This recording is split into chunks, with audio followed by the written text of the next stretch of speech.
Prej ditës kur kryeministri ka shpallur atë që mund të quhet dialog, mund të quhet program, fjala Besa, me sa duket ka kapur të vërtetën se administrata e shtetit është në momente të vështira.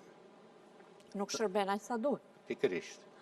E kjo është gjë e vështirë. Dhe në fundit politika e madhe koncentrohet tek administrimi, tek administrata dhe tek marrëdhëniet me njerëzit. Dhe të shërbimi që do të marrin qytetarët. Marrëdhëniet me njerëzit. Dhe projekti Besa për mua më ka tingëlluar si një gjë që e ka detyruar kryeministrin të zhvendoset midis ligjit dhe moralit. Do me thënë, t'i drejtohet edhe një vakumi tjetër që tek populli ynë për të thënë vërtetën është mjaft i madh, mjaft i gjerë. Vakumi midis ligjit dhe asaj që Si referohemi edhe informacioneve që kishte siguruar kolegu im Andon Kello, ai fliste për një administrat që është arrogante dhe që duhet të ndryshonte sjellje. Pastaj nëse kjo nënkupton edhe largimet e një pjesë të tyre, edhe mund të ndodhë. Po sigurisht, në administratën lokale dhe në administratën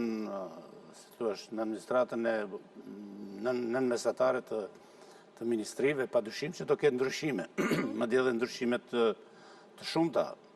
Për arsye se, si që kemi vënë re, administrata ka krijuar klishe, dhe klishen e ka krijuar në një mënyrë që dembele, në një mënyrë hileqare, në një mënyrë të paftë dhe në një mënyrë ku, për të thënë vërtetën, unë s'kam shumë punë me administratën, po e vëre se për një gjë të vogël, po të drejtohesh në zyrat e administratës, gjen fiks të njëjtën atmosferë të viteve të 1980-90. Që është e papranueshme. Krejtësisht e papranueshme, mënyra si komportohen, mënyra si komunikojnë, mënyra si mbajnë nipër dhe mbesa aty në përzyra, mënyra se si kanë lënë një bisedë me shoqen ose me shokun, por prit dhe pak se kam dhe pak punë. Dhe këto janë shfaqjet më vulgare, këto që po them. Por do të thotë se administrata nuk është modernizuar. Është e rëndë për ta thënë, gjithë këto vite, nuk i ka ndjerë, nuk është i lidhur me, në fund administrata, për mendimin tim, në mënyrë alegorike, nuk lexon lajmet, nuk shef lajme. Do me thënë, nuk është e bashkohore, është krejtësisht, jo e gjitha, sigurisht, për është e pravambetur. Dhe kjo vjet re në fundit, ajo çfarë ndodhi me bashkitë rebele, siç e quajtët ju me të drejtë, ajo çfarë ndodhi atje dëshmoi se ata njerëz përveç që hileqar, përveç se njerëz që mendojnë se duhet të qëndrojnë atje, përveç se janë si ujku që kanë veshur, kanë lëkurën e qingjit, kanë veshur lëkurën e rreth e atij zonës ku janë. Ata janë zona vetë, nuk janë njerëz. Këta tregojnë se përveç të tjera kishin shkputur lidhet me realitetin, nuk e mendonin dot se si administrata, bashkia, toka, deti, ujrat në Shqipëri janë pronë e të gjithëve, nuk janë pronë e dikujt atje. Do thotë, të paktën minimumi kaq duhej besuar, duhej thënë.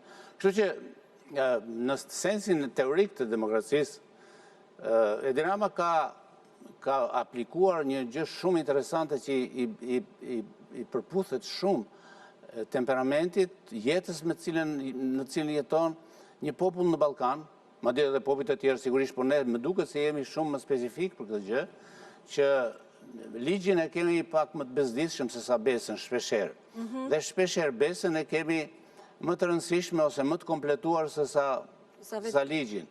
Kështu që në rrethana kur qeveria shqiptare i ka dhënë besën, tani po themi pak në thonjza, po i ka dhënë programin vajtjes në pranimit në Bashkimin Evropian, modernizimit jetës së vendit, largimit nga jeta e qytetarit të bezdive administrative.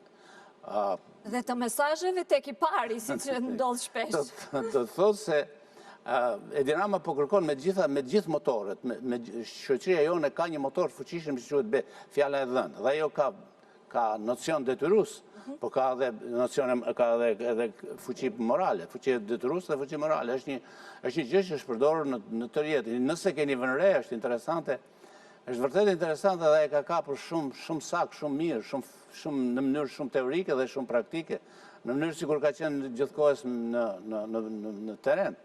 Nëse keni vënë re, thotë që njerëzit mbasi bëjnë një bisedë për ligjin, mbasi bëjnë një bisedë për atë që ka ndodhur në gjykat, e hedhin poshtë dhe zbatojnë normën morale, normën kanunore, normën zakonore.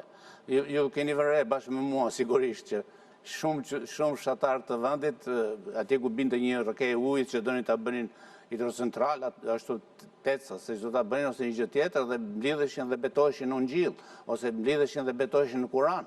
E kjo është një gjë që kryeministri jo vetëm që nuk e tha, po flas në sensin e teorisë së demokracisë, nuk e tha që demokracia nuk u lejon këtë gjë dhe nuk që e intransigjent, po ju tha, po mirë, po e marrim dhe këtë forcë. A ju e besoni këtë forcë? Po e besojmë. Atëherë ta marrim dhe ta aplikojmë për të kryer punë shumë pozitive. Në këtë rrugë është bërë dhe ky, sigurisht dhe ky takim, sigurisht është i ngushtë, po me siguri kryeministri do të krijojë hapësira të tjera më të mëdha njerëzore